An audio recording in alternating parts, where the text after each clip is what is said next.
How to write an introduction paragraph. First of all, what is a paragraph? If you are thinking 5 or more sentences, that's the wrong definition. The correct definition of a paragraph is a set of sentences dealing with the same central idea. It is usually indented at the beginning of the first sentence.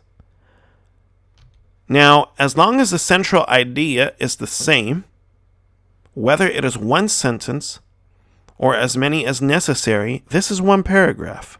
You keep it all together. There is no limit if the particular point is still being discussed. Now, thinking about good paragraphs, no teacher will accept a one-sentence paragraph as a good paragraph because this is too little room to allow for all your ideas to develop. Now, why should we even care about writing good paragraphs? Number 1, for clear communication, getting our points across. We need to be able to write well. Also, to inform people, if we want to inform them of something, whether this is at work or at school, to be able to inform others of events and particular details, this is important. Also, to persuade people, if you're trying to convince people of a certain point, you need to be able to write well. And to entertain people. The parts of an introduction paragraph. There are 3 parts.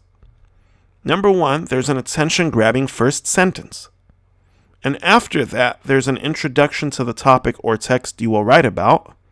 And finally, there's an answer to the prompt. If you remember from the video on deconstructing the prompt, which you can access by clicking on the link below in the description, the prompt tells you what you need to write about. So that prompt, you're given that prompt first, and then you answer it in the thesis here. So the paragraph structure is known by these names. That attention-grabbing first sentence is called an attention grabber. Or often you'll hear it called the hook. You can use either one of these terms, hook or attention grabber. Here we're using attention grabber. 2, the necessary information. And 3, thesis. If you look at the first letter of each of those parts, they spell out "ant." And this is a helpful way to remember the structure of an introduction paragraph. So you remember "ant." 3 letters, 3 parts. A, attention grabber. N, necessary information. T, thesis. And repeat that a few times. You'll have it memorized in no time. So an attention grabber, what goes there? Well, the attention grabber number 1 must be related to the topic of the essay, which you'll have in the prompt. But it can be a question, an interesting fact, or an anecdote, which means a short story illustrating a point. But again, whether it's a question, an interesting fact, or an anecdote, it must be related to your topic. 2, the necessary information. The necessary information must include a summary of the topic or a summary of the texts and authors you are using to write the essay. If you're in elementary or middle school, you often write on short articles or books. If you're writing about one of those, then you summarize the texts that you are writing about. If, let's say, you're in middle school or in high school and you're starting to write using many sources about a topic, you will summarize the topic that you are writing about. And the thesis, this is the most important part of the introduction paragraph, it's an answer to the prompt. And there are many ways to write a thesis depending on the type of essay. If you have an informational essay, you want to answer in facts and points. If you are writing an argumentative essay, you answer with reasons to support an argument. Those are 2 different things. Now, when you answer the thesis, and this is not quite part of the definition, but it's a good way to answer the thesis, answer it in 2 to 3 points. Because each one of those points becomes a body paragraph. So if you answered your thesis in 2 points, you will have 2 body paragraphs in the essay, 1 body paragraph for each point. If you answered in 3 points, you will have 3 body paragraphs in your essay. And the more and more advanced you get in writing, you may even go beyond the 2 or 3 points. But usually, 3 points is fine. 2, for starters, is generally the way to go about it. So how many sentences then should be in an introduction paragraph? Well, each part of the introduction paragraph, which are 3 parts, can have a variable number of sentences. If one sentence does the job for each part, then good. 3 sentences did it for the introduction paragraph. But often you'll find that you may need 2 sentences to write the attention grabber, or 2 sentences for the necessary information, maybe even 3 to be able to summarize a topic well enough for your readers. So if 2 or 3 sentences per part are needed, then use 2 or 3. So if you have a 3-sentence introduction paragraph, good. 6 sentences, good.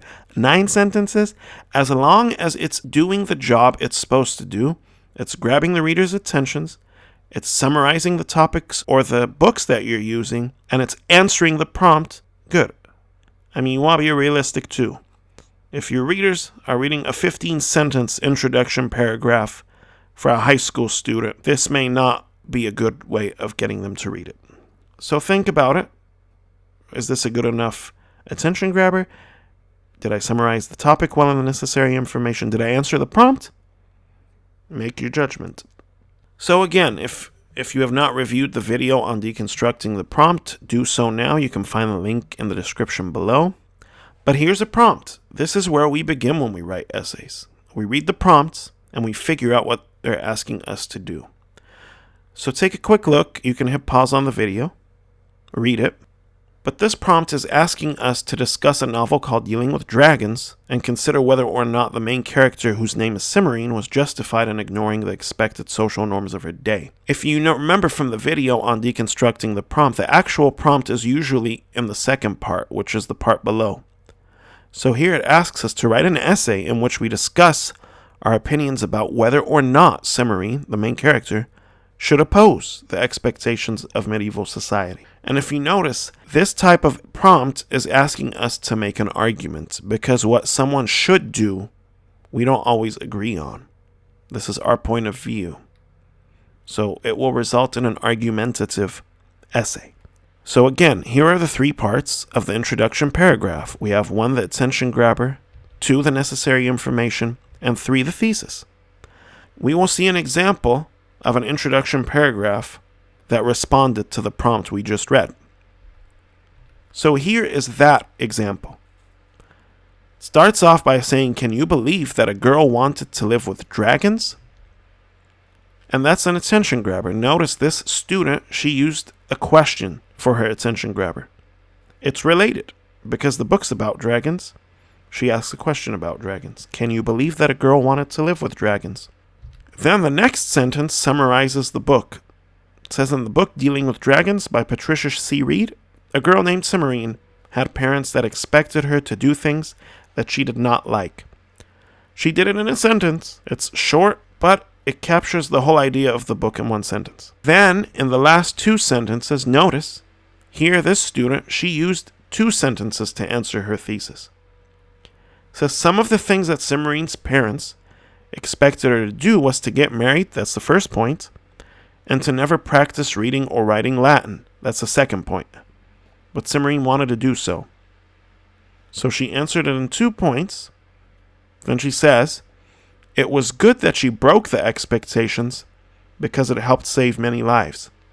There she argues for her point of view. She says good. Notice it's brief, because the thesis has to be brief. You don't go in full detail until the body paragraphs. Your thesis is like a table of contents. It doesn't give you the details, but it gives you the idea of what you will see later on in the text. So your thesis gives you an idea of the points that you will see in the body paragraphs. Again, there's a prompt. And this is the introduction paragraph that responded to that prompt. Here's another prompt. You can hit pause and read it. This is also asking us to write about a book, in this case, The Hobbit. But it's not just telling us to write about The Hobbit, it's saying to identify archetypes in The Hobbit.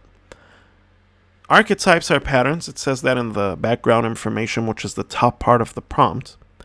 Archetypes are patterns that appear across all types of stories. They include things like the hero, the hero's teacher, and the trickster. Then on the bottom part, which is the actual prompt, it asks us to write an essay in which we analyze The Hobbit, meaning we examine it. We are asked to identify archetypes in The Hobbit and explain them well. Cite evidence to support our answer. So in this case, it's just asking us to list information, which means it's asking us to write an informational essay.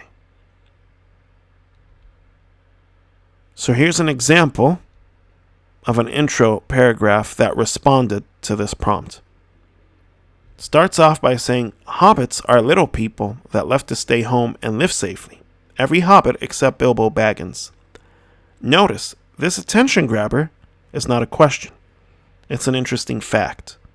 Next is the necessary information. Notice, these students used 2 sentences to write their necessary information because they needed it. It says, The Hobbit is a book about a hobbit named Bilbo Baggins, who goes on an adventure, taking him from his home to the lonely mountain in the wild.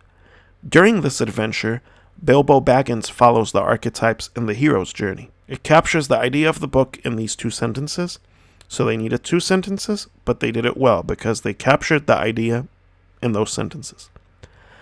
Then the last sentence here is the thesis. These students answered by saying 3 of those archetypes that the Hobbit follows are the call to adventure, refusal of the call, and supernatural aid.